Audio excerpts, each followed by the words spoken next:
soy una persona de trabajo.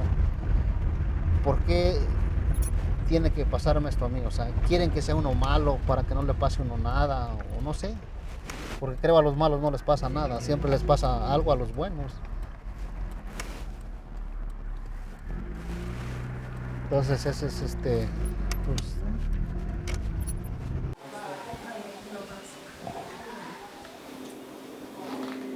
Estaba yo tendiendo la ropa ahí arriba cuando oigo 3 descargas. Dije, no, esto no son cohetes.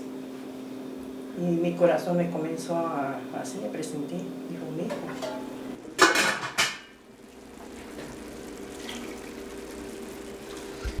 desde que se bajaron encapuchados, pues.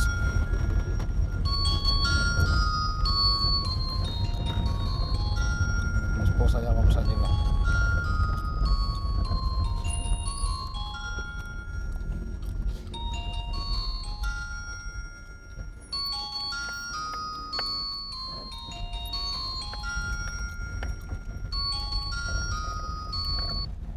Nosotros vemos ahí donde están las escaleras afuera.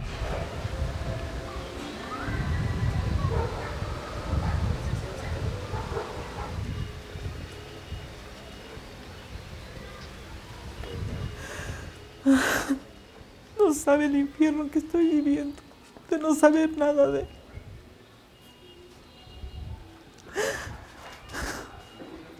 ¿Por qué se lo llevaron a él?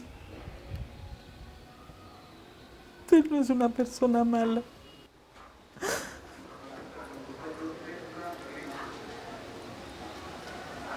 No sé cómo expresar mi angustia de no saber nada de él, a dónde está. Ahí tenía como, claro, no tenía un año.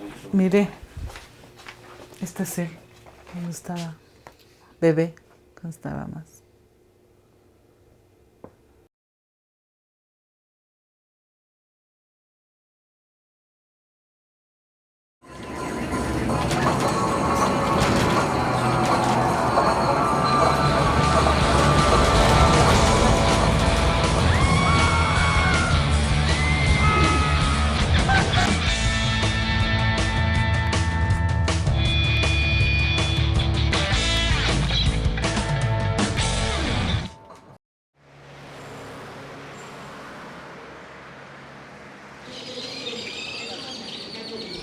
Estaba bien tranquilo, tranquilísimo. Yo hasta cuando me vine de México para acá, por eso o sea, yo no me he venido a trabajar por un mes. Y me gustó porque estaba bien tranquilo. O sea, caminaba uno a la hora que fuera de la noche y no, o sea, no había nada.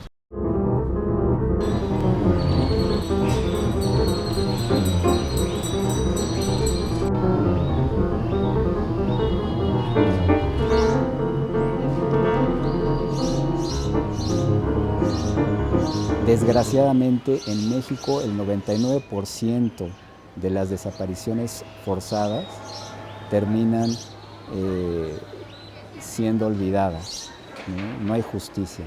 En el caso de una madre, por ejemplo, que ve a su hijo tirado porque fue ejecutado, bueno, tiene elementos con el paso del tiempo para poder aligerar ese dolor. Y si hay justicia, mejor, que no la va a haber porque en este país nunca hay justicia. Pero en el caso de los desaparecidos es más complicado porque yo podría decir que es un duelo eterno, un duelo que no termina, porque tienes la incertidumbre de a lo mejor está vivo, a lo mejor no. La razón te dice que está muerto, pero el corazón te dice que sigue vivo.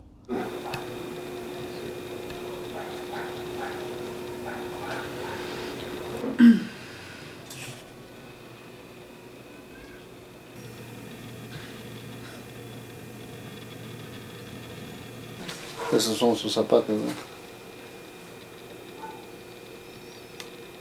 Su televisión, esto se la compró él. Nace desde el hecho de que vienen a esta procuraduría los papás el día 25 de diciembre a presentar una denuncia por la desaparición forzada de persona, la privación ilegal de la libertad de Alan.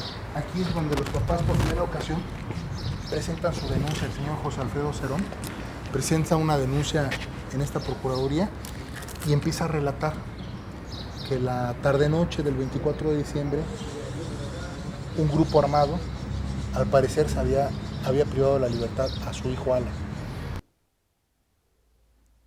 Si Dios me da el consuelo de ver a mi hijo vivo,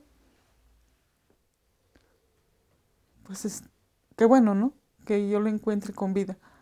Y si Dios dispone que él ya no esté, así lo quiero tener conmigo.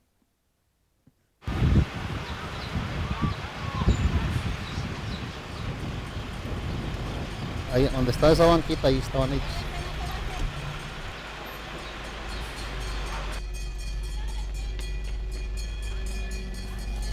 O sea que ellos todo esto vieron ahí el convoy de camiones. Ahí es donde los llevan.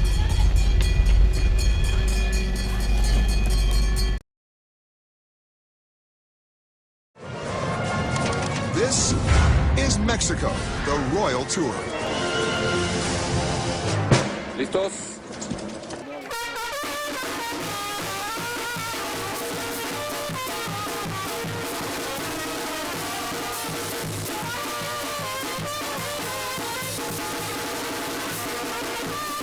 Según testigos que vieron justo el momento en que la policía municipal de Ciudad Juárez, Chihuahua, levantaba a estos jóvenes.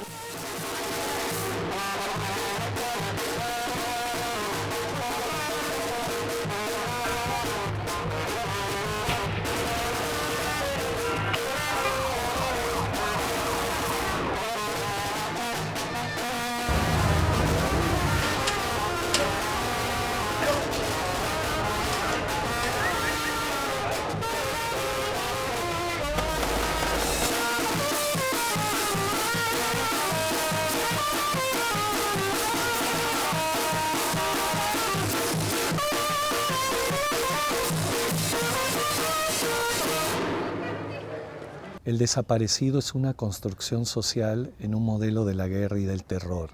O sea, el desaparecido no es una cosa casual que de golpe hubo esas situaciones materiales en algunos países y por accidente no se encontraban. No, es una construcción totalmente racional, metódica. El grave problema de la desaparición forzada como un mecanismo que ha sido utilizado por los estados en diferentes momentos de la historia, como mecanismo de control y de sembrar terror en la población, es algo que se mantiene y que ha sido utilizado por los agentes que detentan el poder. No creer que es un accidente de la guerra, es una vuelta de tuerca en todo el proceso bélico, pero una vuelta de tuerca con un nivel de sadismo, de perversión, de terror, de dolor brutal. En México todos caminamos y pisamos un terreno de 10,000 desaparecidos, por lo menos, que en realidad son más, pero por lo menos contabilizado por muchos grupos de derechos humanos, incluso la propia autoridad acepta la cifra.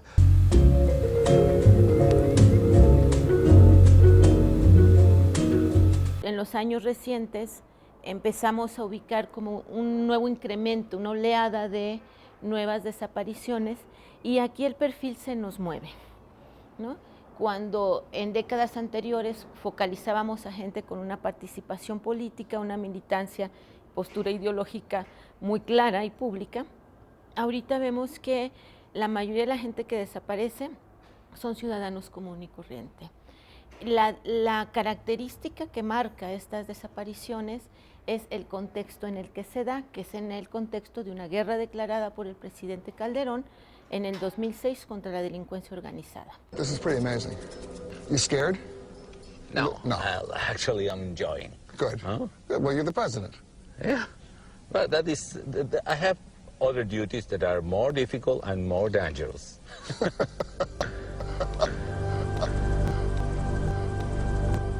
Hay demasiadas víctimas inocentes en esta guerra, en esta violencia, que no ha sido espontánea, sino ha sido generada porque a Felipe Calderón, el presidente, no se le ocurrió otra cosa después de haber llegado a la presidencia con el síndrome de la ilegitimidad, porque 15 millones de mexicanos piensan que no ganó las elecciones, ¿no? Y cometió un fraude.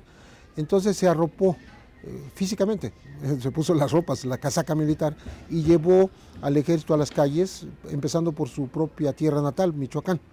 Y así ha seguido, y hay más de la mitad de las 32 entidades federativas, o sea, 32 estados del país, que están militarizados. Desde mi primer día como presidente, la seguridad ha sido la más alta prioridad de mi gobierno. No hay otro tema al cual estemos prestando más atención y aumentando cada día los recursos humanos y económicos para resolverlo. Por esa razón, iniciamos y realizamos los operativos conjuntos en los que hemos utilizado todos los recursos del Estado para lograrlo.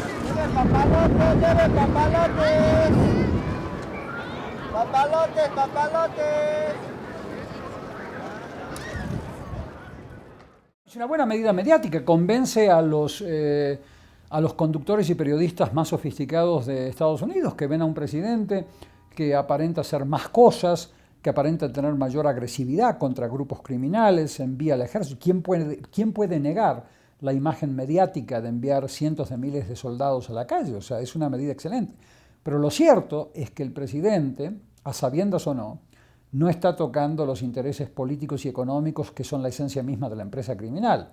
Está llevando adelante un juego mediático. No estamos viendo estructuras patrimoniales desmanteladas. Estamos viendo a mafiositos entregados, a operativos básicamente que están detenidos y que son reemplazados con enorme facilidad. Aún el Chapo Guzmán puede ser reemplazado con enorme facilidad a esta altura.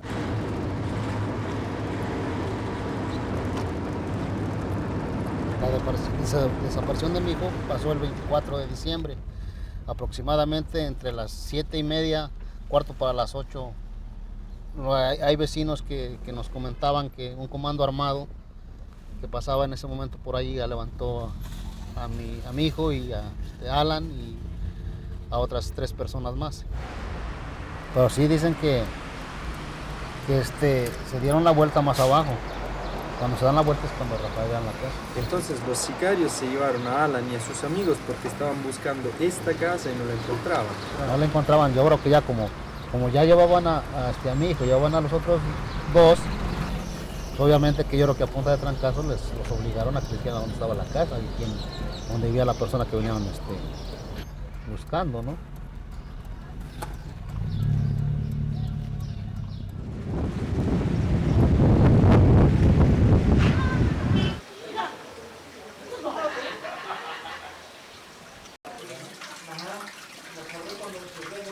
Levantaron a otros muchachos, pero esos muchachos ya los soltaron. ¿Ellos qué contaron? ¿Usted sabe qué es lo que contaron ellos? No lo sé bien porque, pues no, pues nomás dicen que a Alan lo echaron en una camioneta, o sea, se lo subieron en una camioneta a él, aparte. Esos balazos alertaron a vecinos de la colonia para reportarlos en el 066, que es la línea de seguridad pública, y al momento de reportarlos, la policía municipal de Cuernavaca se trasladó al lugar de los hechos.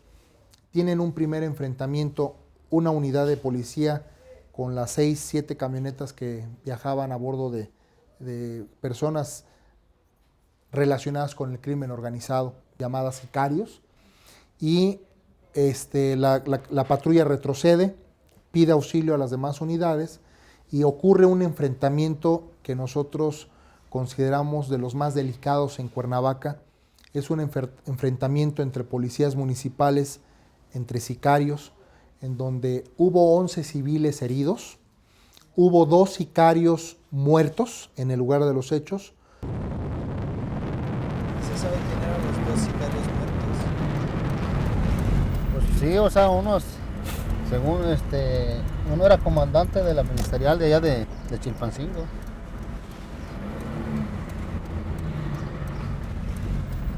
Y el otro era policía de Iguala. Y estaban, o sea, en activos, pues. Según allá que decían que ya no estaban activos, pero pues sí, investigaron y sí estaban en activos los policías. La balacera del 24 de diciembre del 2011 en Cuernavaca, en la colonia Zacatierra, 2 de los sicarios muertos, uno de ellos era policía ministerial de Chilpancingo, adscrito y era jefe de grupo, era comandante de la Policía Ministerial de Chilpancingo. Y el segundo de ellos era policía estatal de Iguala, adscrito a Iguala. Entonces, quiero decir que la Policía Ministerial y la Policía de Chilpancingo y del Estado de Guerrero están vinculadas.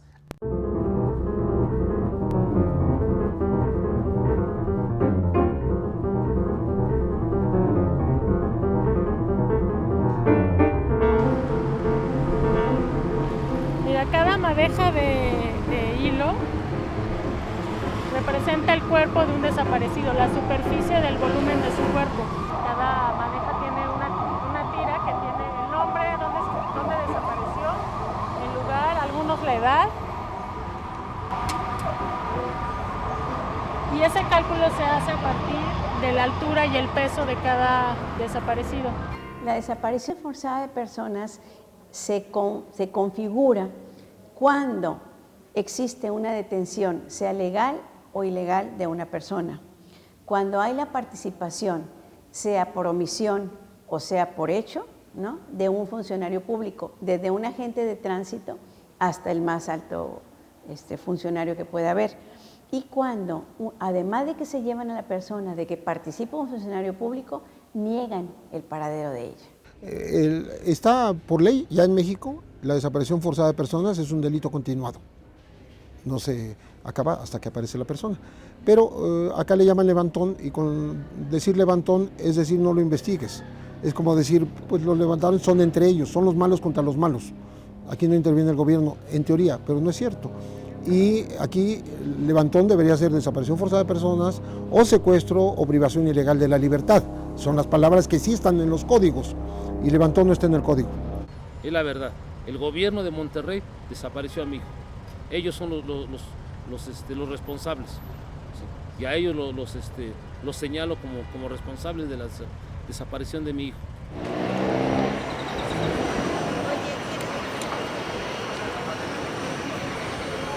Pero no tienen interés porque no somos. Oye, no hay ningún problema.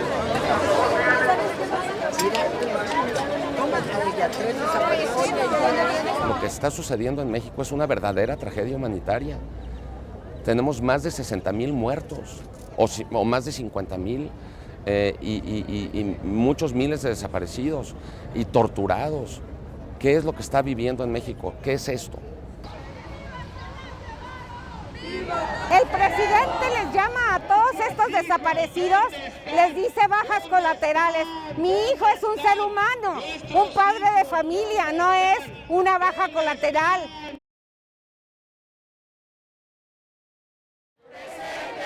Ana Lilian Pineda. Presente. Carlos Alfredo Ortega. Presente. Juan Francisco Flores. Presente. La desaparición forzada es cuando hay alguna intervención por parte de alguna autoridad. Y esa es otra de las cosas que el gobierno de México ha estado negando.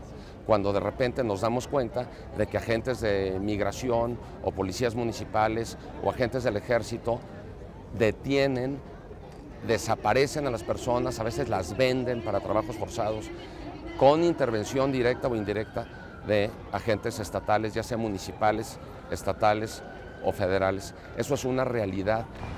Su madre diario le sirve de comer. El lugar de la mesa que él ocupa está vacío. Vacío por su ausencia, porque él no está.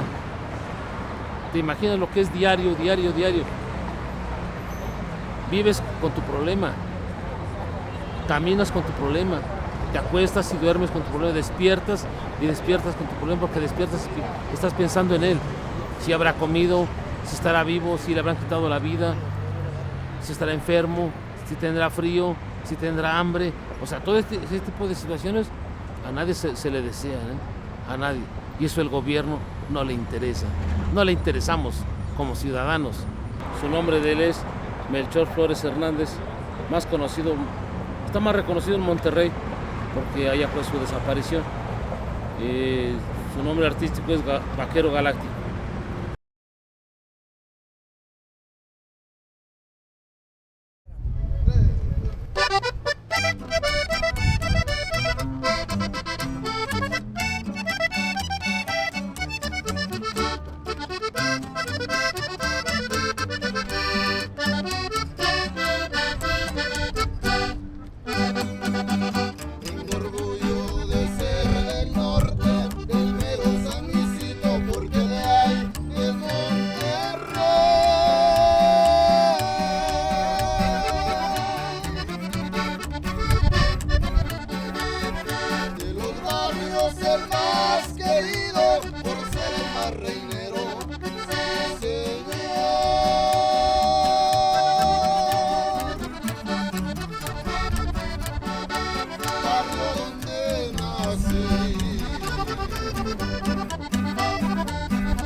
las víctimas.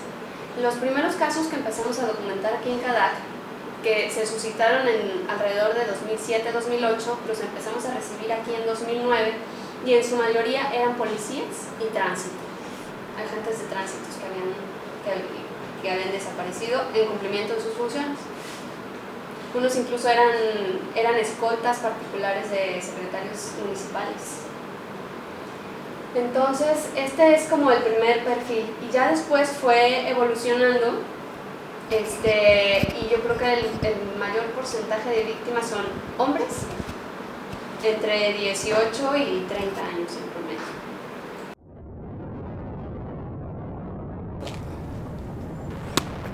Ahorita, pues, lo que hemos podido conocer a través de la experiencia no solamente el caso del Vaquero Galáctico. El caso del Vaquero para nosotros toma relevancia porque ahí no cabe ni la menor duda. Quienes llegan por él, porque además lo hacen policías en funciones, valiéndose también de policías en funciones que tienen un control tal del cuerpo policíaco. En este caso estamos hablando de la Policía Regia.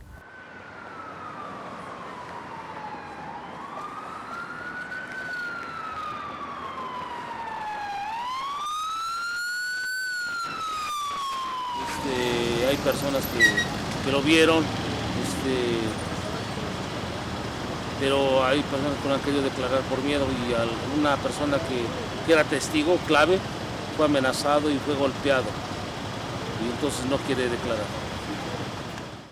Había un grupo que controlaba a la policía, ¿sí? De tal manera que por parte de un sujeto, uno de los jefes, se ordena la ubicación y el aseguramiento, ahora sí que la privación de su libertad de uno de los acompañantes del Vaquero Galáctico. El exagente judicial Andrés Batrec Sánchez se acercó al Vaquero Galáctico para ofrecerle trabajo y formar una sociedad en un negocio relacionado con la construcción. Por tal motivo, de vez en cuando, comenta, el Vaquero Galáctico acudía a visitar a su nuevo amigo y a otros más, entre ellos Gustavo Castañeda, a quien conoció después en estos departamentos ubicados en la colonia Deportivo Obispado. Sin embargo, el destino se encargó de que el Vaquero Galáctico se topara de nuevo con la policía. Esto que se da en el caso de Melchor, lo hemos visto que se da en otra serie de casos que tenemos, donde cuerpos policíacos son los que llevan a cabo la privación de la libertad, el aseguramiento de las personas y la desaparición. Me marcó Danielillo, el hijo, me marcó yendo ahorita. Me le marco ahora y todo esto pasaron, ¿no? Aquí en el estado de Nuevo León no contamos, digo aquí es un paréntesis, nuestro código penal no cuenta con el tipo penal de desaparición forzada. Es uno de los estados que no lo tiene y es muy lamentable y es un tema que aquí nos tiene incluso, podríamos decir, molestos, por decirlo menos, porque sí tenemos la impresión de que el Congreso del Estado de Nuevo León, la legislatura que está por terminar, se ha burlado flagrantemente de nosotros como asociación y de los familiares. Estamos aquí en el Congreso exigiendo, no pidiendo, que se tipifique la ley contra la desaparición forzada, ¿verdad? Con carácter de secuestro. ¿Cuál es la respuesta? Nula, negativa. Se burlaron ahorita prácticamente de nosotros. El diputado Heriberto Cano se burló y se salió riéndose.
famoso por ser un artista urbano poco común y comenzó a salir en la televisión, en donde se le bautizó como el Vaquero Galáctico.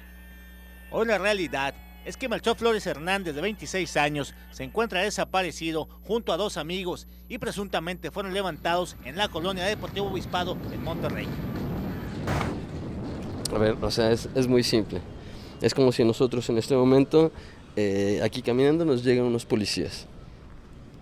Si ellos nos quieren arrestar para desaparecernos, lo pueden hacer delante de la gente. La gente va a pensar que están haciendo un arresto legítimo. Si nosotros ponemos resistencia, entonces ya tienen una justificación para hacerlo. Así que es mucho más legítimo el arresto. Si no, de cualquier forma nos llevan. Pero el punto es que aquí en Nuevo León no existe ninguna ley que los castiga con el agravante de ser policías. Entonces prácticamente son los secuestradores perfectos.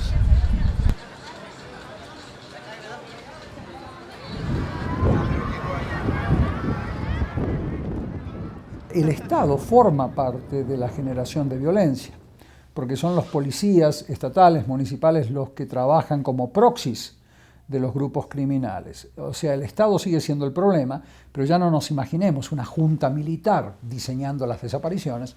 Esos mismos policías son los que secuestran y hacen desaparecer a mujeres, niños, hombres, migrantes principalmente, gente sin recursos, sin conexiones políticas, sin conexiones económicas.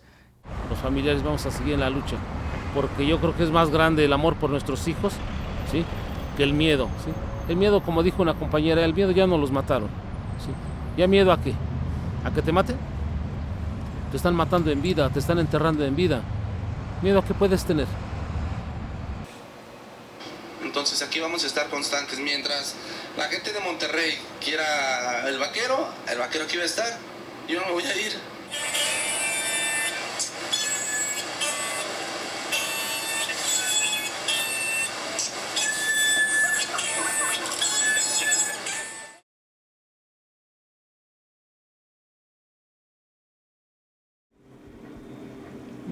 Son una porquería todos. Entonces usted contestó la primera llamada. Ya después se la pasé a mi hija y mi hija se lloró de alegría. Mi hijo volvió a hablar con su madre. Llegó, que nos avisaron, con puro, casi se me desnudó, golpeado, amarrado con cinta canela, mojado, golpeado, ¿se imagina? ¿En qué condiciones llegó ahí al ministerio? Ahí lo llevaron, los auxiliaron los policías, lo llevaron al Ministerio de Público y de ahí él nos avisó el día 26, mamá, cuando sonó el teléfono, mamá, soy yo, Alan. Ay, en ese momento sentí que me volví a la vida y le dijo, hijo, ¿dónde estás, mi amor? Le digo, ¿dónde estás? Ese mamá dice, estoy golpeado, pero estoy bien. Digo, hijo, ¿sabes a dónde estás? Dice, estoy en el Ministerio Público de Chilpancingo, Guerrero. Aquí es donde empieza el drama legal, irregularidades e inconsistencias que nos hacen dudar sobre la relación que hay de las autoridades de Guerrero con el crimen organizado. ¿Por qué decimos esto? Lo decimos con toda la responsabilidad porque una vez que realizaron la llamada, los papás de Alan, en específico su mamá, la señora Rosa María, devuelve la llamada telefónica al número que estaba apareciendo. Devuelve la llamada, le informan que efectivamente es el Ministerio Público del Distrito Judicial de Los Bravo en Chilpancingo, Guerrero, y que efectivamente ahí se encontraba su hijo, que fueran por él, que le llevaran ropa porque estaba mojado. Son los indicativos que dieron ese día 26 de diciembre a las 18:30 horas. Llegando a Chilpancingo, llegamos a la Procuraduría y nos dicen que allí no estaba, que a lo mejor era en otro lado, en el otro Ministerio Público. Y sí, o sea, ellos hablaron confirmando que a ver si se encontraba allí y entonces nos dicen, no, ¿saben qué? Pues ya la persona que ustedes buscan ya no está, dice, que ya se fue, que se retiró a las 8:30 de la noche.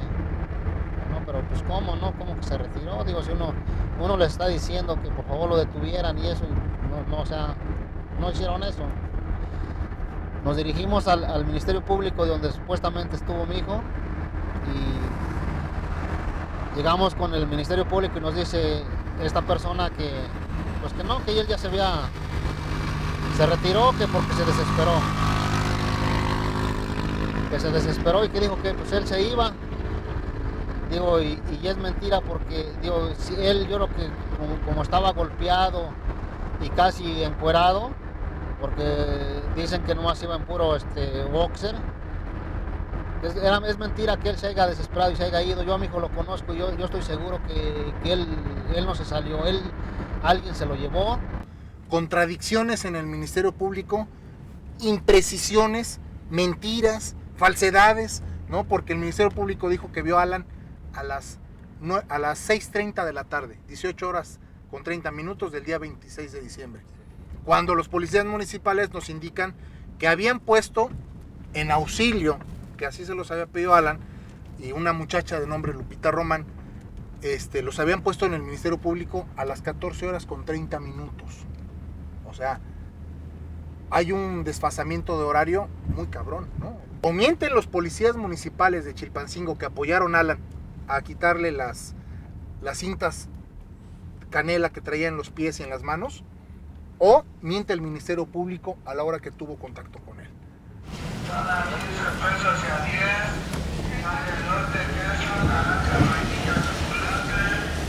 A ver, Rosete, ¿le puedes hablar por favor a los policías que encontraron a Alan cuando se escapó de la casa de seguridad?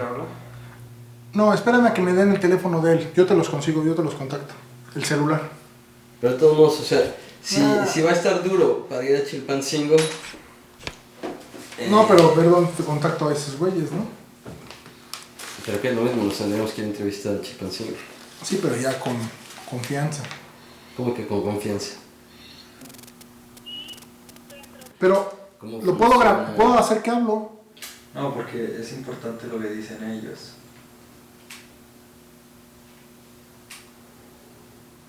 Necesitaríamos hablar mañana para que no sean los mismos policías, para que sea otro turno.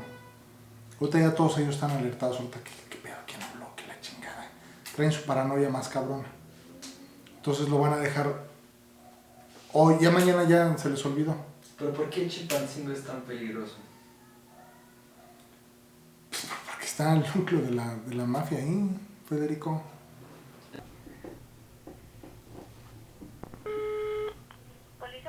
Buenas tardes. Buenas tardes, señorita. Con la secretaria del secretario particular, por favor.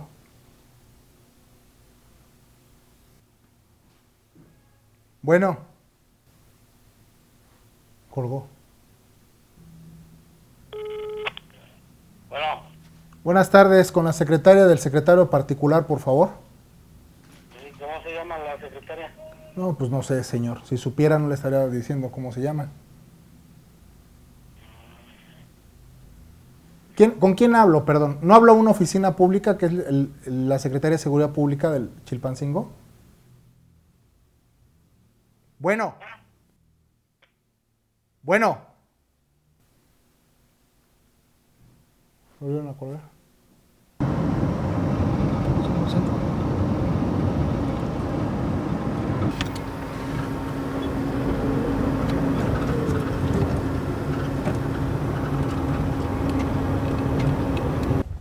Entonces es por aquí que encuentran a Alan atado de las manos, semidesnudo, golpeado. El 26 de diciembre de 2011, los policías municipales, que luego lo llevarán al Ministerio Público aquí de Chilpancingo. Esta es la colonia 20 de noviembre y por aquí, alrededor de este lugar, es donde se supone que estaba la casa de seguridad, donde estaba Alan. O sea que se venían amarrados de pies y manos. No podían haber caminado tanto.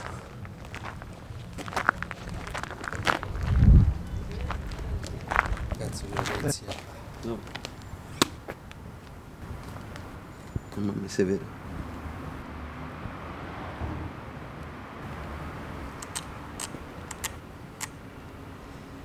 Cazzo ci fa la polizia qua in pieno giorno?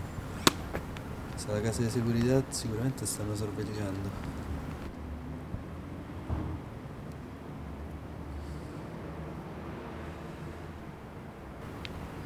che non riesco a vedere bene. Ci avviciniamo? No, andiamoci a fanculo. Andiamo via da qua. Fíjate que el tema de las desapariciones forzadas no es un tema de actualidad, es un tema que en México lamentablemente se viene dando. Recordemos en los años 70 los líderes sociales.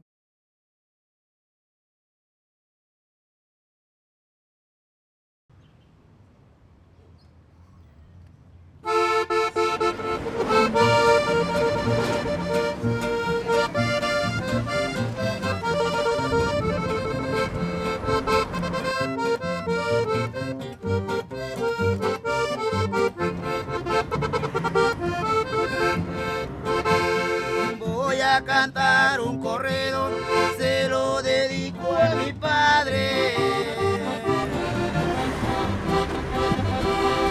Él es Rosendo Radilla, un luchador incansable. Siempre al lado del pueblo por mejores condiciones. Lucho contra la injusticia de gobiernos opresores.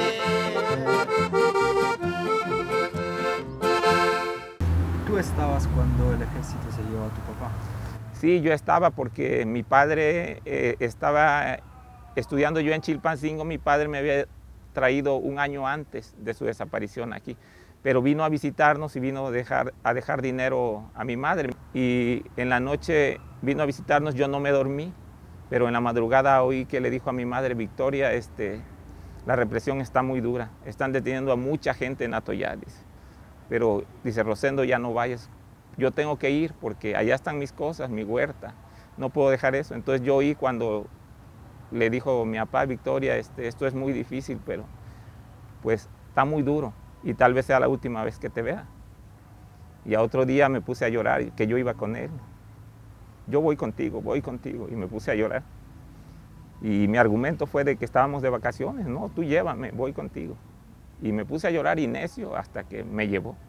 Por eso es que estuve en ese momento con él, si no, realmente no hubiéramos sabido qué fue de él. Siquiera yo tengo el testimonio y doy el testimonio que el ejército mexicano se lo llevó. Líder de la Costa Grande, del estado de Guerrero. En un retén militar lo tomaron prisionero. Sí, es que aquí está peligroso, se le puede quitar hasta la cámara, mejor. ¿Por andar tomando fotos? Sí, por andar tomando fotos. Hace apenas agarraron a un muchacho, es que se imaginan otras cosas, así que mejor. ¿Y por qué es peligroso? Está peligroso pues aquí, es como con las cruces, ven una gente extraña y todos desconfían, de que para evitarse problemas mejor no lo vayan a golpear.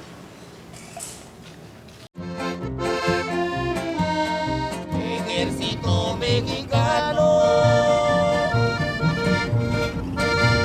qué triste papel jugaste con tus narcos generales, al pueblo pobre mataste. Yo creo que Atoyac es muy importante en este momento para entender el contexto incluso actual de las desapariciones forzadas, porque Atoyac se viene convirtiendo en un símbolo.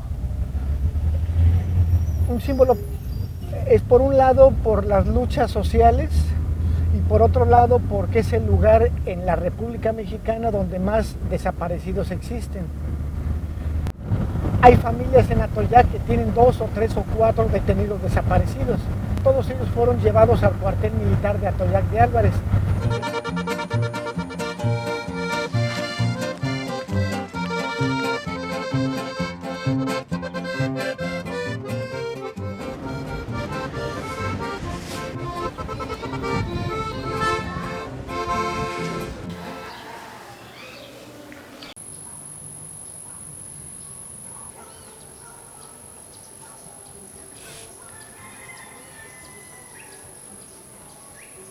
en aquel momento fue el Estado, el ejército. Seguramente ordenó el presidente de la República que se hiciera esto. O sea, porque no puede ser de otra manera, ¿no? El jefe supremo de las Fuerzas Armadas no podía ser ajeno a que 25.000 militares llegaran a Guerrero, ¿verdad? Y hicieran lo que quisieran, ¿no? Asesinaran, detuvieran, desaparecieran, torturaran, ejecutaran. O sea, no podía ser ajeno el presidente de la República. La defensa nacional, la población atacó. Y sus demandas sociales con balas solucionó.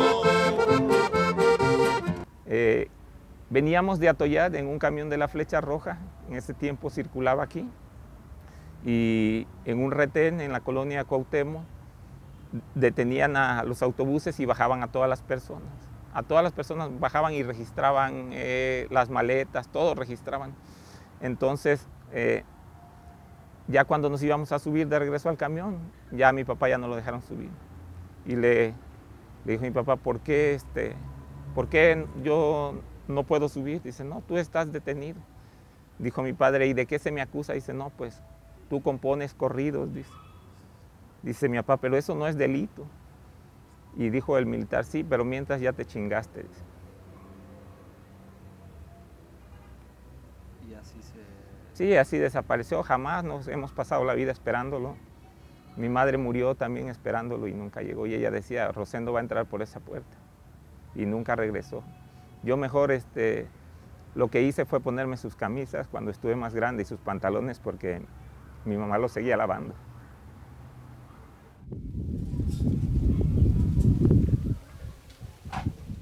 Por buscar la democracia, el pueblo fue reprimido. Asesinados algunos, otros desaparecidos. No fue una persecución solo en contra de los movimientos armados, fue algo en contra de la población.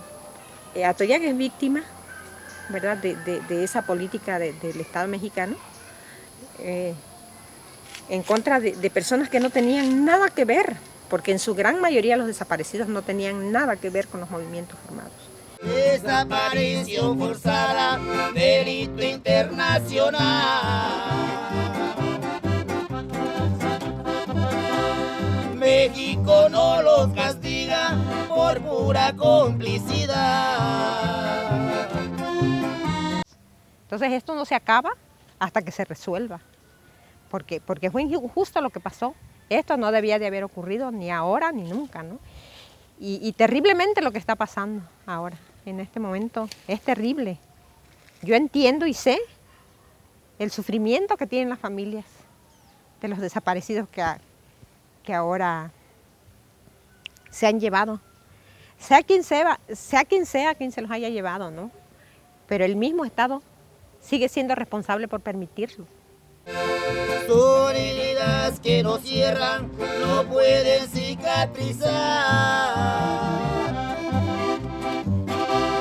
El terrorismo de Estado no se nos puede olvidar.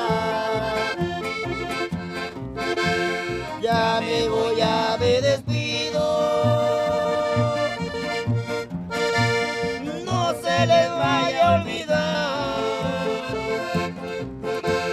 Como el caso de mi padre, hay 1300 o más.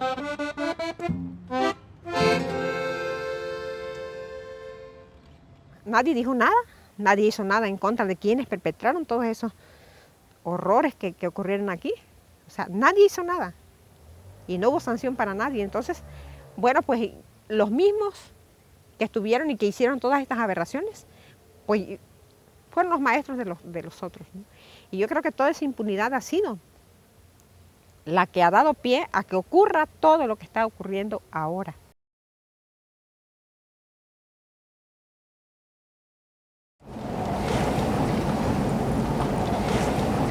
Sí, Yetro estuvo desaparecido desde el 1 de mayo hasta el 1 de julio, 4 de julio, entre 1 y 4 de julio, cuando nos informa Procuraduría Militar que efectivamente ellos ya habían hecho la investigación y habían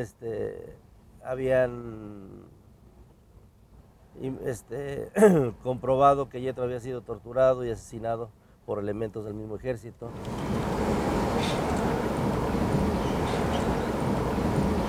En las mismas declaraciones de los militares está declarado que aquí fue torturado entre 9 y 9:30, que fue el tiempo que les bastó para probablemente matarlo o casi dejarlo muerto para después posteriormente llevarlo a Puebla a enterrar clandestinamente, que finalmente, de acuerdo a los periciales, creo que allá fue donde realmente fue asesinado, porque fue enterrado vivo. Era la feria de Cuernavaca, aquí vieron con sus amigos a convivir un rato, aquí estaban conviviendo, uno de ellos provoca una riña, pero nada que ver con Yetro. Se supone que lo habían sacado, pero lo llevaron al mismo interior de la feria y ahí lo entregaron a los federales. Ahí mismo. Y ahí mismo llamaron a los militares.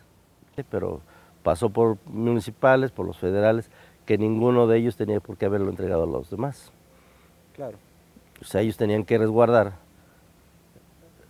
a una persona que estaba a su disposición, por decirlo así, ¿no? Para mí que fue la arrogancia del policía, que en un momento antes llegó como autoridad y en una forma prepotente abordó a Yetro, y Yetro, sabiendo que no debía de nada, probablemente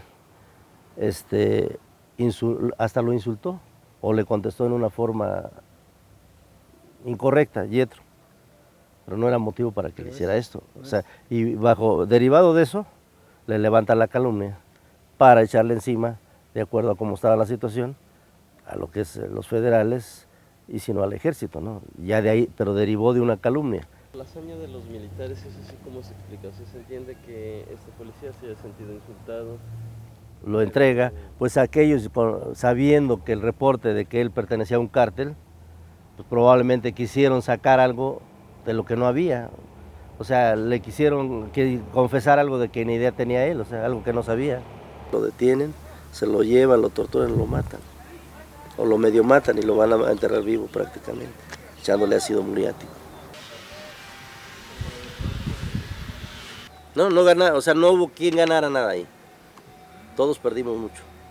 Lo que pasa es que, no es que me dé miedo, pero aquí no hay garantías.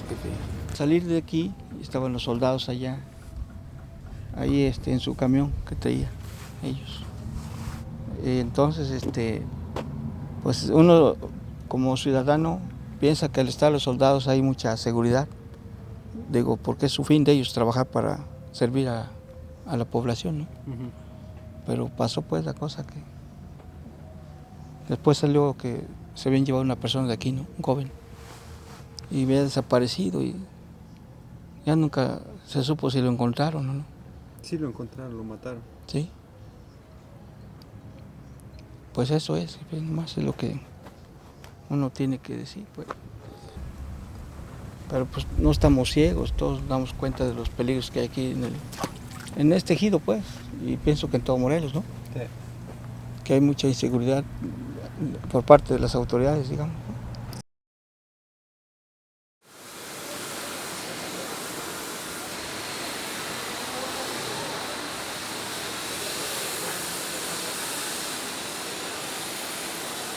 Este lunes 7 de mayo, Alan Israel Cerón Moreno cumplió 21 años de edad y lleva más de 130 días desaparecido desde el pasado 24 de diciembre. Pese a la impotencia de una familia que está desesperada por encontrar a Alan, sus papás con mucho cariño le compraron un pastel, el cual partieron afuera de Palacio de Gobierno y con la voz entrecortada le cantaron las mañanitas.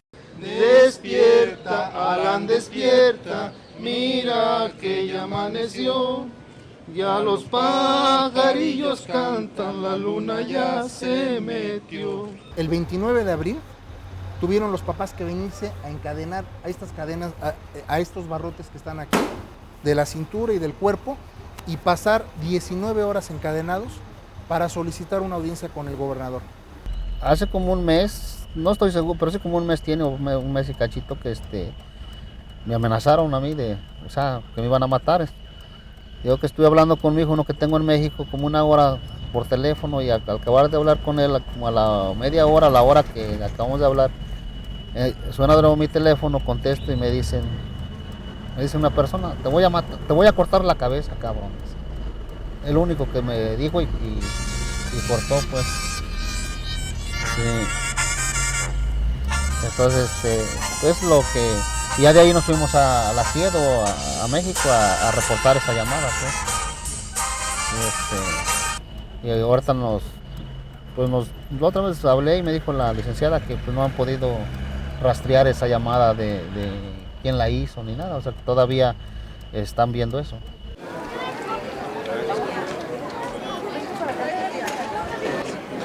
La violencia en la que estamos ha permitido la desaparición de cientos de personas migrantes de origen centroamericano.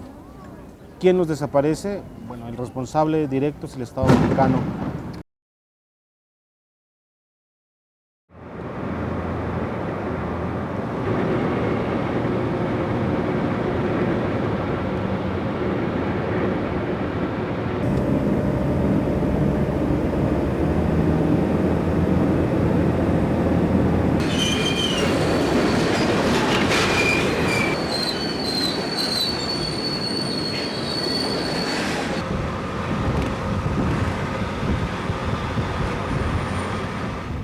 Los migrantes, sí, o sea, son más vulnerables aún que cualquier otro ciudadano. No pertenece al país, hay una xenofobia claramente ubicada en la sociedad, instalada en muchos de nuestros países, no hacemos la diferencia, no tienen, invariablemente de que tengan un derecho a identidad, no la tienen porque son de otro país. Ya cuando llegan al norte, estos ya fueron despojados de sus papeles, de su dinero. Sí, una población más frágil. ¿Y las desapariciones de migrantes cómo se ubican? Hay unos casos en la casa del migrante en donde se puede ver que hay un reclutamiento y buscan ciertos perfiles para que trabajen con ciertos chicos, diríamos en esta zona que trabajen con los Zetas.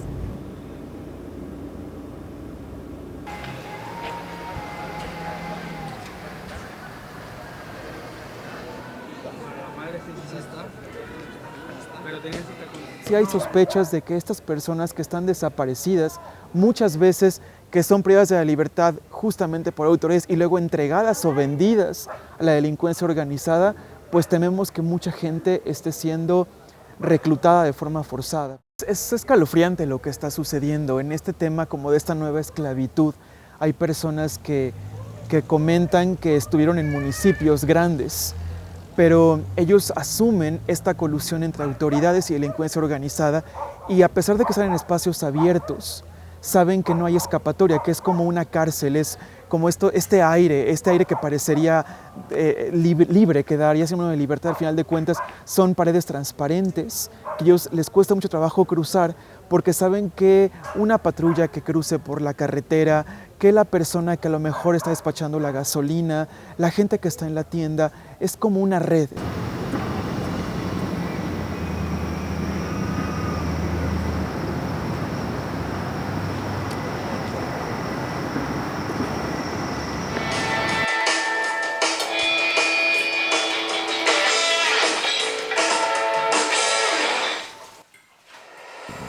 Primero mi experiencia aquí en Coahuila con el ataque a los migrantes. Los migrantes los hemos visto asolados por los guardias privados del ferrocarril. Luego, asolados por las maras salvatruchas. Y ahora asolados por el crimen organizado y sus secuestros. Y todo eso lo han hecho en la total impunidad. La lectura que hacemos nosotros es la descarada ayuda que a través de muerte le ofrece México a Estados Unidos para que no lleguen los migrantes a la frontera. Entonces, ese es otro de los elementos. Es negocio. El caso de los migrantes es un negocio y muy jugoso. Porque el perfil de los desaparecidos, nosotros le damos seguimiento a través del Centro de Derechos Humanos, que ha dado origen a una red de familiares en busca de sus desaparecidos, no solo en Coahuila, sino también en México. Y la mayoría son personas en edad de trabajo. La mayoría de las personas desaparecidas en el noreste fundamentalmente son hombres en edad productiva. Cuando nosotros nos referimos a personas jóvenes, estamos hablando de esta característica de edad productiva, porque la mayoría de los casos que nosotros tenemos registrados son en promedio de 29, 30 años.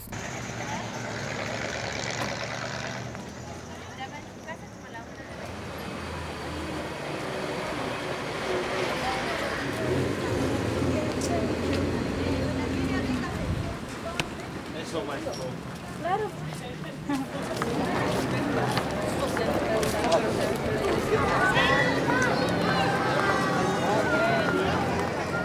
Cuando las personas, los familiares de los desaparecidos empiezan a hablar, aparece inmediatamente o el crimen organizado o las autoridades coludidas para amenazarlos. La violencia en la que estamos ha permitido la desaparición de cientos de personas migrantes de origen centroamericano. Tenemos testimonios bien claros de personas migrantes que nos han dicho que hay colusión entre las autoridades en los 3 niveles de gobierno y el crimen organizado para desaparecer. Yo creo que es un discurso unitario, todos somos víctimas de este Estado que es fallido.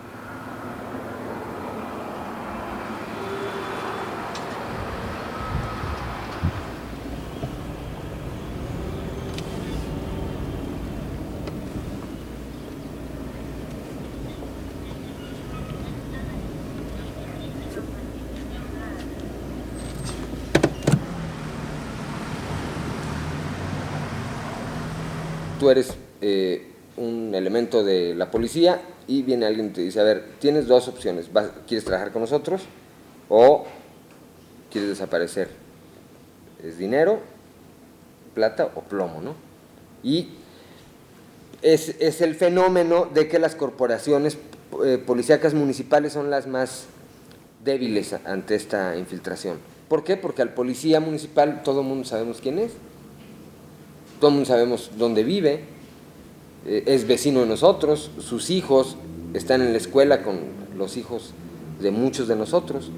Entonces es como un elemento muy fácil de ubicar. Me parece que por lo que hemos leído, el sistema es ese, ¿no? Oye, Federico, yo sé quién eres tú, yo sé quién es tu familia, yo sé dónde van a la escuela tus hijos. Entonces, ¿qué te parece si tú nos ayudas, ¿no? Y el margen de maniobra ahí pues es cero, porque, insisto, deben ser también los más bajos en el nivel salarial, al margen de que no están mal pagados hoy, como estaban hace muchos años, pero pues es muy difícil para un elemento de la policía municipal, me parece a mí, es un juicio muy particular, de un día para otro decir, bueno, la única opción que tendría que sería irme del país, ¿no? O irme del Estado, porque pues, no tienes la capacidad económica, entonces es muy fácil que te infiltren con dinero o con la amenaza de morir, ¿no?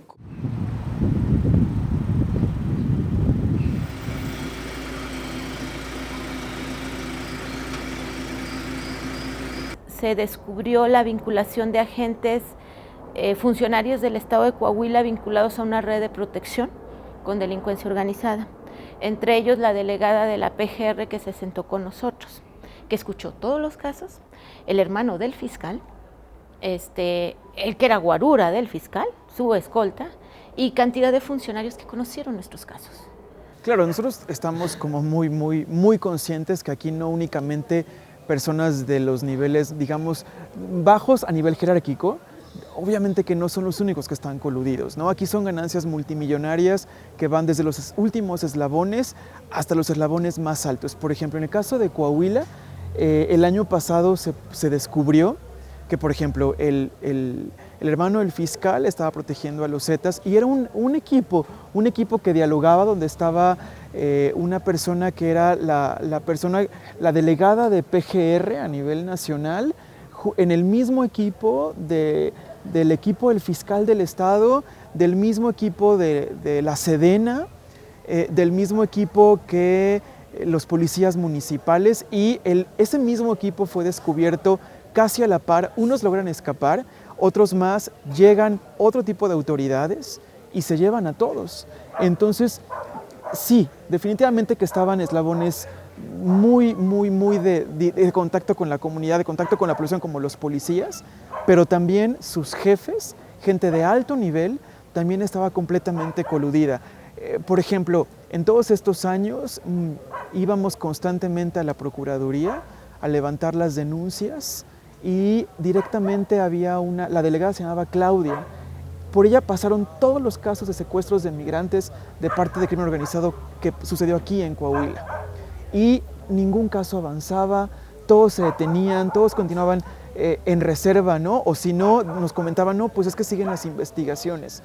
Y de repente todo se destapa y asumimos y descubrimos que la persona en la cual la autoridad nos dijo, ella es la persona en la cual van a filtrar todo, estaba también coludida. Pero las autoridades de mayor nivel nos la pusieron de interlocutora.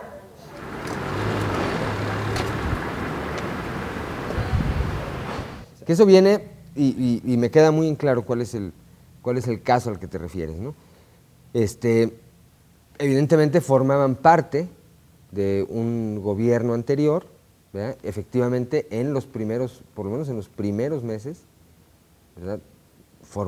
Algunos de ellos todavía formaban parte o estaban todavía como parte de la administración que está vigente, ¿verdad? Pero bueno, a raíz de esta investigación y todo esto, bueno, se desaparecieron, ¿no? O sea, desaparecieron no forzadamente, desaparecieron porque huyeron, y bueno, hay averiguaciones previas en su contra y se está siguiendo ahí una línea de investigación. A partir de eso es entendible la actitud de los familiares de quienes hoy no sabemos dónde están.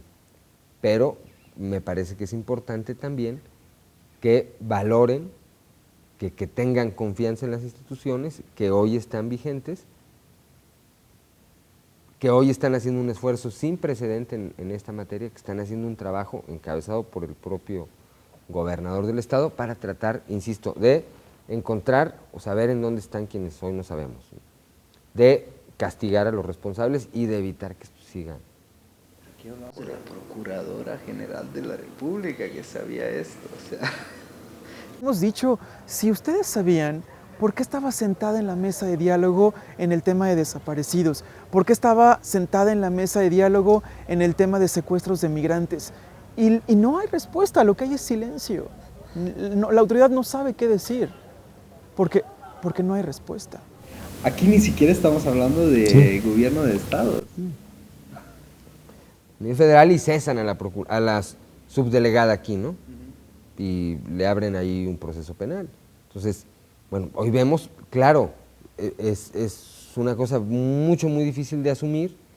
A partir de eso, insisto, es muy entendible el escepticismo de los familiares. Dicen, oye, bueno, pues si tú me sentaste con alguien que pudo haber participado en la desaparición de mi familiar, pero además yo te di datos, y te di líneas de investigación, y te di elementos con los que a lo mejor, en vez de acercarnos a saber en dónde está mi familiar, a lo mejor terminamos alejándonos más, ¿no? Y entonces, ¿cómo vas a confiar otra vez? Me parece que esa es la parte en la que está trabajando mucho, por lo menos el gobierno del estado.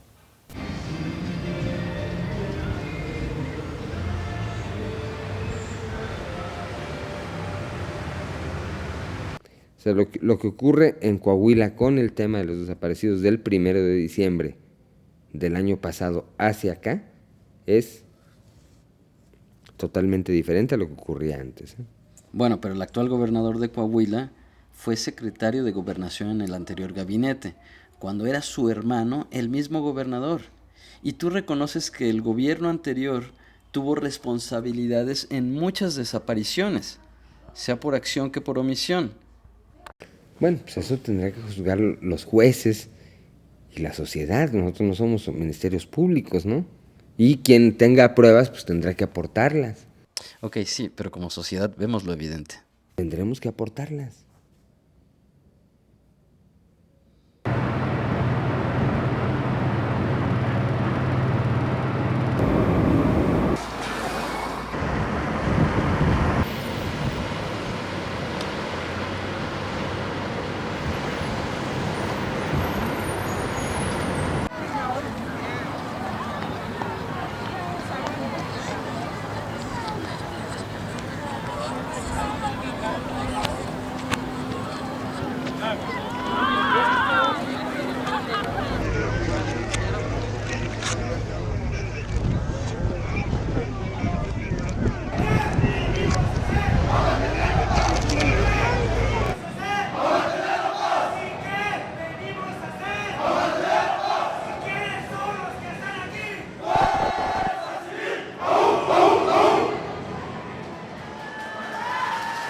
Aplausos.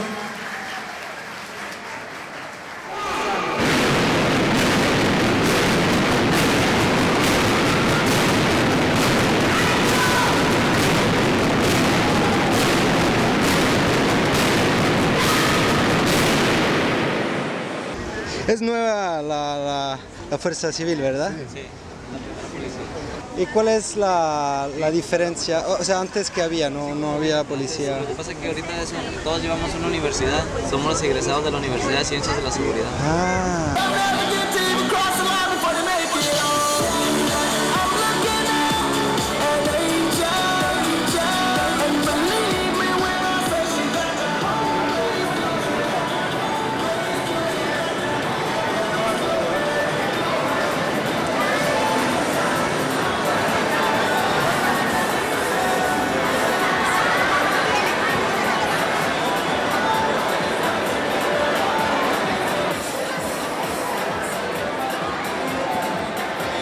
La nueva policía, que es Fuerza Civil, todos tienen que ser nuevos, ninguno tiene que ser policía. ¿Y es verdad que todos hicieron la Universidad de Seguridad? ¿Cómo se llama?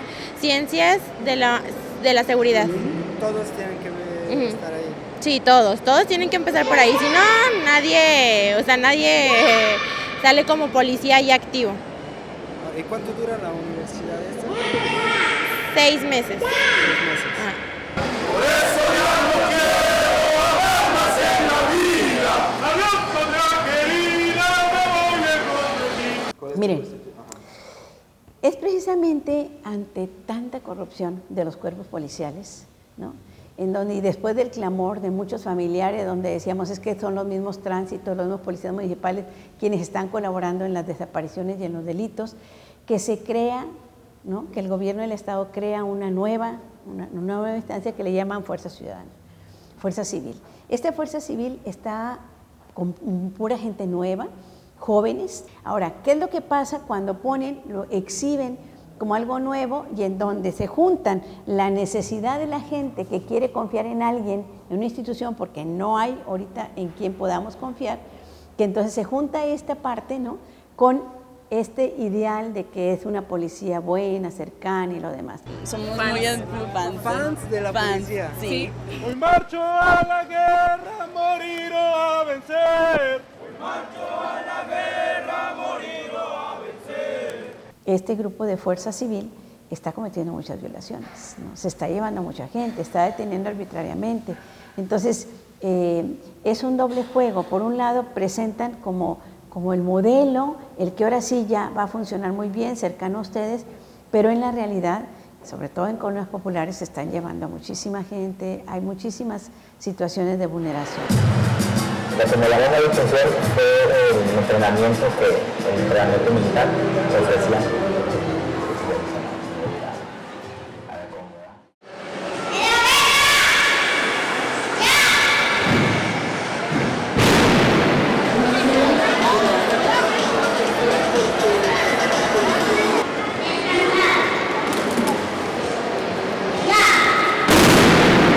Ahora se supone que esta policía es para limpiar las cosas y para salir adelante. ¿Pero limpiar qué? Adiós, patria querida, me voy lejos de ti.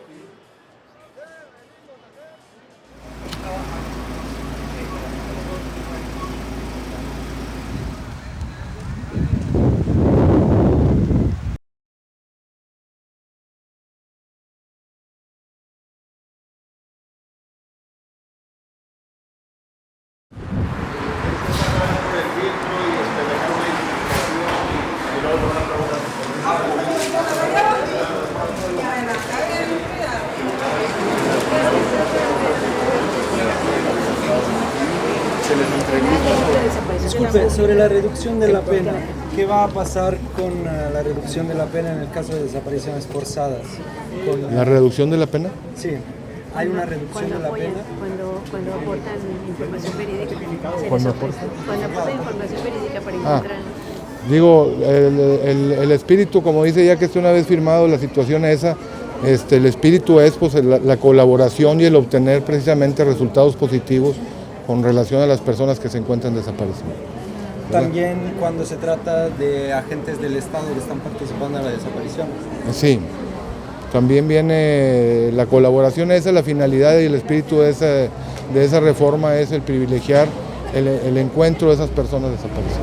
¿Sí? Muchas gracias. A usted muy Una de amable. las cosas principales de esta tipificación es que recoge la preocupación más importante de las familias, que es encontrar a sus seres amados. Entonces, no nos interesa tanto meter a la gente a la cárcel, lo que nos interesa es encontrarlos. Entonces, cuando se detenga un presunto responsable y este sea responsable, sea material o intelectual de los hechos, lo que se ofrece a cambio es que si dicen que informaciones verídicas que ayuden a encontrar a la familia, a la persona que buscamos en un lapso breve, esto se le ofrece un beneficio de bajar la pena.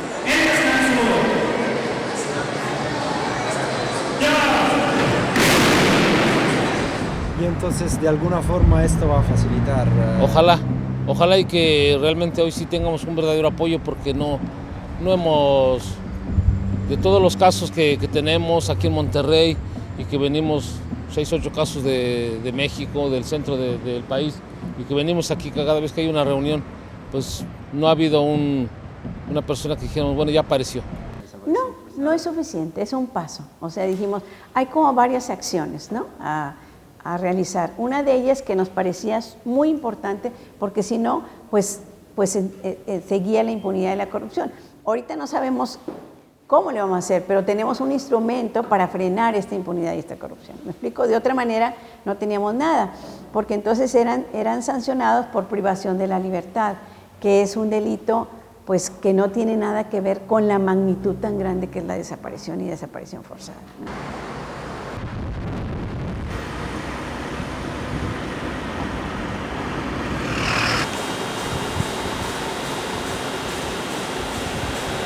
El hecho que se haya disminuido las penas es para que quienes son responsables se puedan salir, ¿sí?, en un proceso de juicio, que porque cooperó, que porque ayudó, que porque denunció, entonces, ¿quiénes son los que realmente se van a ir al bote? Los que no estén de acuerdo con los grupos de poder en ese momento dado. En desaparición forzada, el 99.9 están muertos. Y este es el objetivo de la desaparición forzada, que nunca se sepa dónde quedó esa gente. Hay un clima de esperanza. Vi personas que realmente ahora sí ven algo diferente. Bueno, es que la esperanza persiste y la esperanza sigue. En lo personal yo tengo la esperanza de encontrar a mi hijo.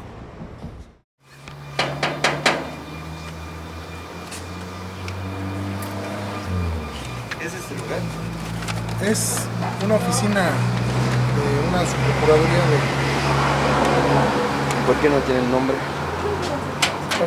Buenos días, tenemos un citatorio con la licenciada Adriana Pérez Martínez. Por favor. ¿Por qué no tiene nombre? Porque se entiende que esta es una subprocuraduría de investigaciones especiales. Entonces, según manejan una cuestión discreta y secreta y guardan información, pero no tiene nada. Es más el relajo burocrático que lo que realmente trabaja. Pero no se supone que es un lugar público. No, es lo que voy a alegar ahorita. Es un lugar público, es una audiencia pública, ¿cuál es el rol? Es mi documental personal, es un archivo.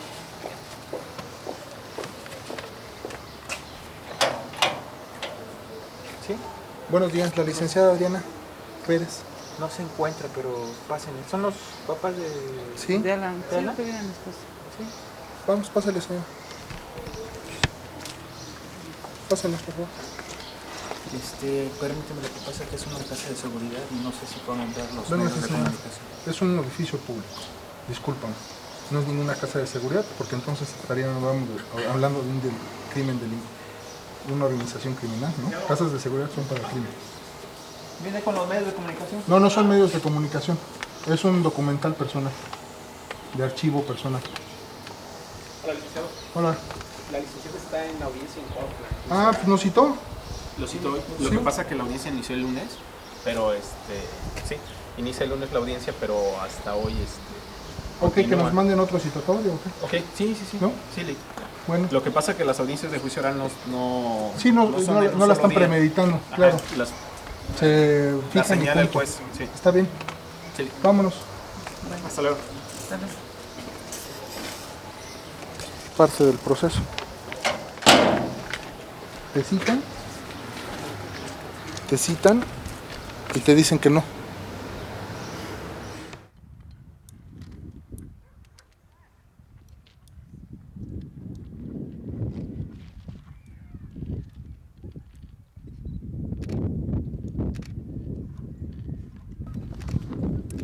Bueno, este lugar, en una declaración de Santiago Mesa, manifiesta que aquí deshizo alrededor de 100 cadáveres, de 100 personas, pero nosotros estamos calculando que hay muchísimos más. Ahorita va una cantidad impresionante de masa corporal y ya va a depender de la Procuraduría General de la República que nos diga más o menos, basado en el peso y ellos con una ecuación matemáticas, poder saber cuántos verdaderamente hay ahí. Entonces sospechamos que muchas de las desapariciones ocurridas del 2005 al 2008 tuvieron este triste final. Mira, todo eso es la masa que está abajo, don. Hijos de su pinche madre. La forma en que está toda esta situación está como, no sé si conoces, me imagino una pierna de jamón. Entonces la forma en que se está revisando es con una espátula, se está rebanando como si rebanaras un pedazo de jamón con un cuchillo, y donde topas algo duro, ahí inmediatamente lo checas y es un diente o es un hueso. ¿Cuál era el nombre de su hijo? Jesús Israel Navarrete Coronel. ¿Qué fue lo que pasó con él? La gente que ha estado viniendo y que ha estado solidarizando, que dice, no, mi hijo está aquí y está conmigo y muchas esposas y muchos esposos vienen aquí a este lugar a estar. Es que no puedo casi.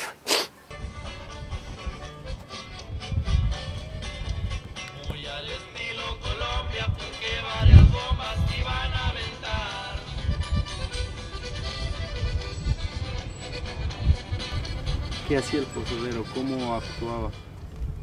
Bueno, pues yo no lo conocí, para empezar, el hijo de su chingada madre. ¿Y cómo funcionaba el sistema? Pues Santiago Meso trabajaba para Teodoro García Cimental.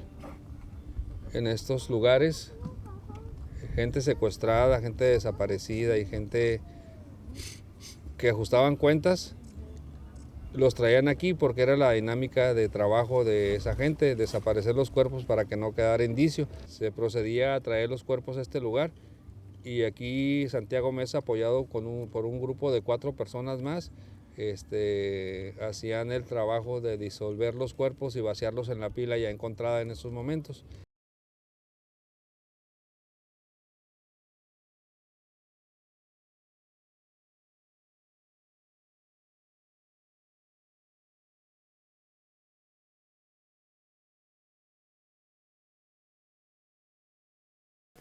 ¿Qué hay acá?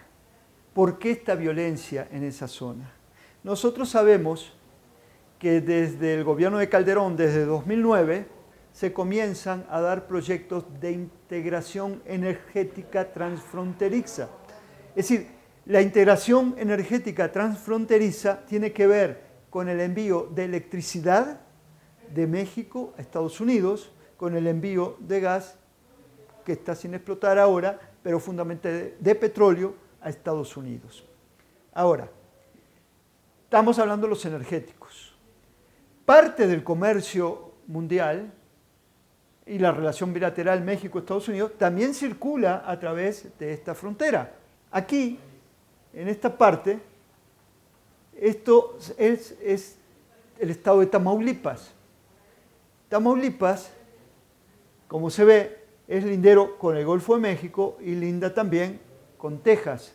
Aquí en la cuenca de Burgos y en Sabines hay gas natural. Pero en el territorio de Tamaulipas, en el subsuelo, también hay gas y hay petróleo. Solo para ejemplificarlo con Tamaulipas. Pero podemos seguir a Veracruz, que no limita con Estados Unidos, pero sí con el Golfo, y es parte de la ruta del petróleo y el gas hacia Estados Unidos. ¿Cómo puede ser, pregunto yo, que si hay acuerdos firmados que se buscan por internet, que hablan de una frontera segura para el siglo XXI, firmada por Calderón y Obama, y una interconexión energética transfronteriza, el Estado de Tamaulipas puede hacer, como decía la propaganda oficial diseminada a través de los medios, Tamaulipas ser un territorio Z. ¿Cómo puede ser que un grupo de criminales controlar un Estado que tiene una importancia geopolítica y geoestratégica y geoeconómica capital?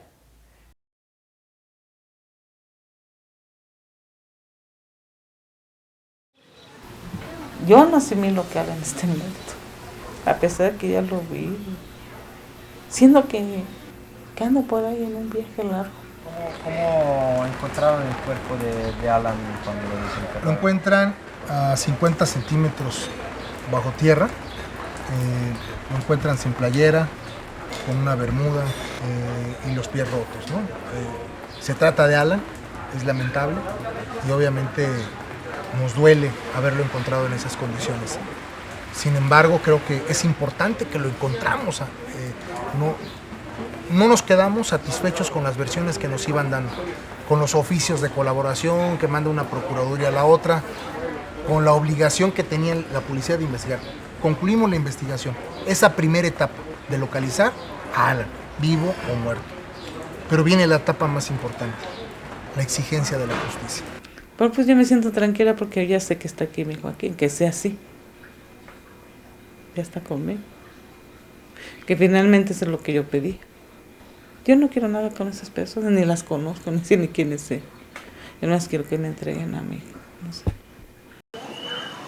Digo que, pues yo le agradezco, o sea, a Dios de que nos dio la oportunidad de la llamada que hizo. Porque si no hace esa llamada, no supiéramos nada de él. Nosotros investigamos a través de informantes, a través de personas que nos ayudaron al cierre de esa investigación, pues a determinar con un presunto responsable. Es un presunto responsable. Que no es que no es el que lo asesina, que es un presunto responsable, que es el que dice, a mí me dicen que pasara por un joven a las oficinas del Ministerio Público de Chilpancingo. Entonces yo simplemente conduje el automóvil y iba acompañado del Chivo y de otra persona más, y llegaron como a las 9 de la noche, que en eso sí concuerdan las horas sí concuerdan con la información que nosotros veníamos recabando, ¿no?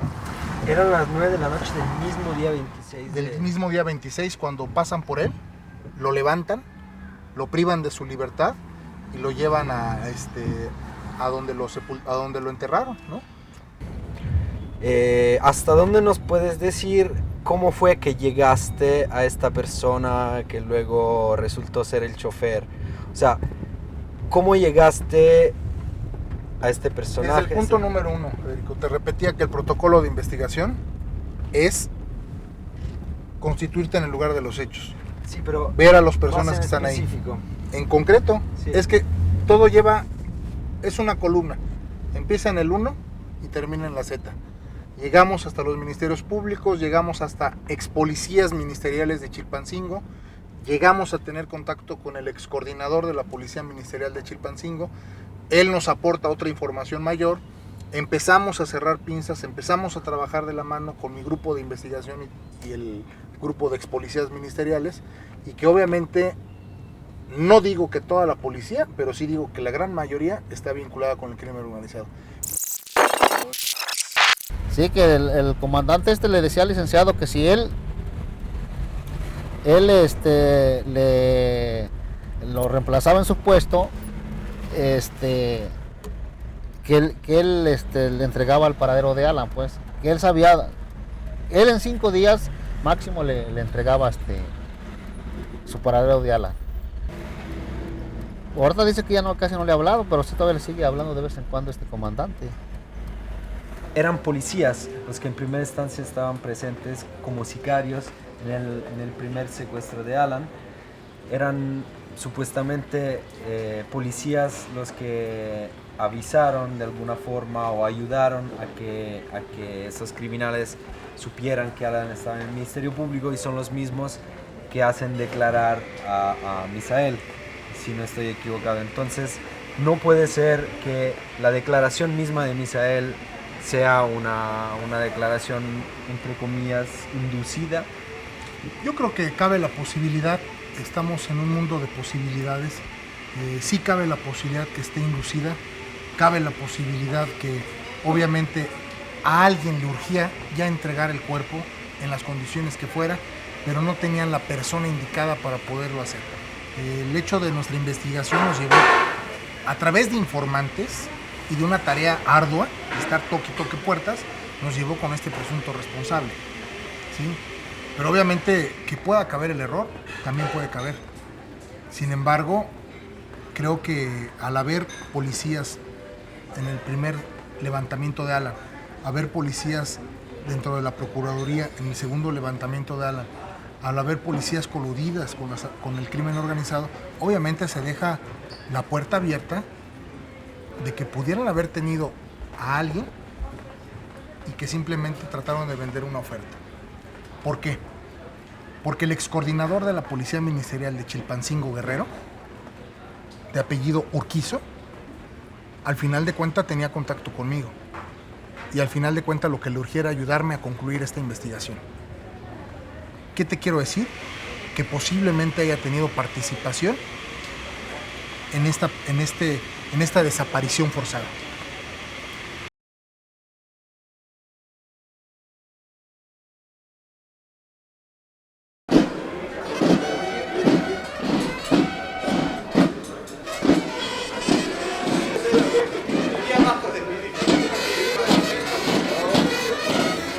En México el Estado está desaparecido en su función de justicia y protección.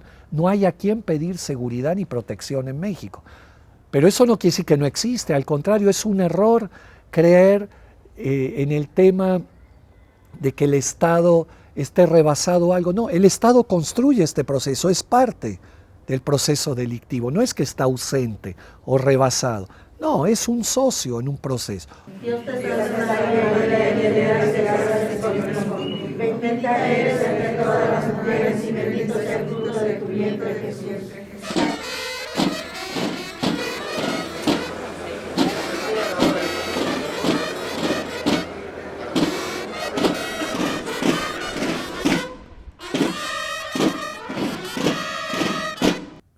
Las élites siempre han reaccionado de esta manera. Obviamente no quieren llegar a la esencia de su propio sistema, no quieren llegar a la esencia de su propia corrupción. O sea, para poder abordar este problema y contenerlo, los gobiernos tienen que llegar a la esencia de su propia corrupción, de sus propias flaquezas. Perdono, Dios mío, perdone, indulgencia, perdón y clemencia.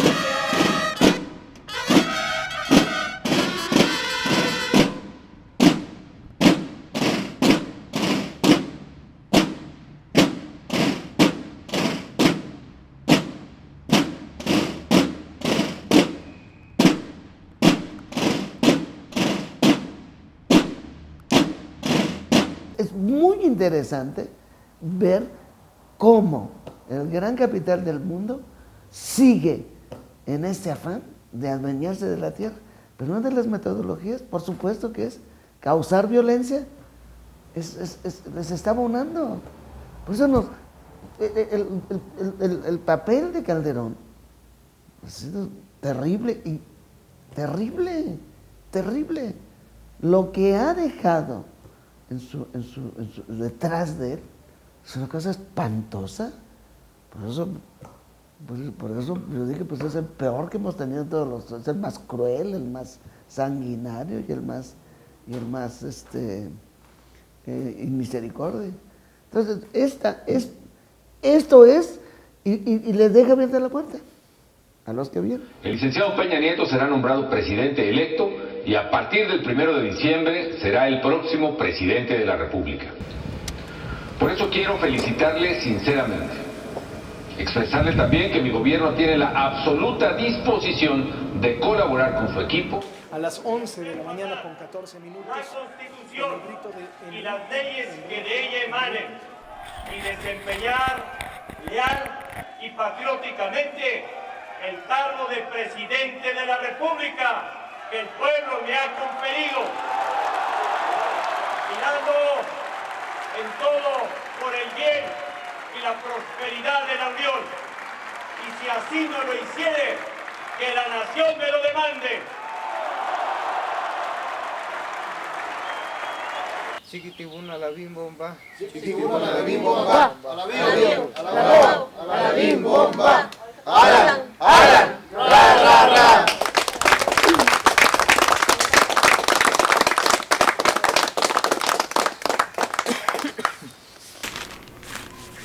Puedo decir que esas personas, pues, la justicia divina llega. Dios sabe, ¿no? Si no es la justicia del hombre, es la justicia divina.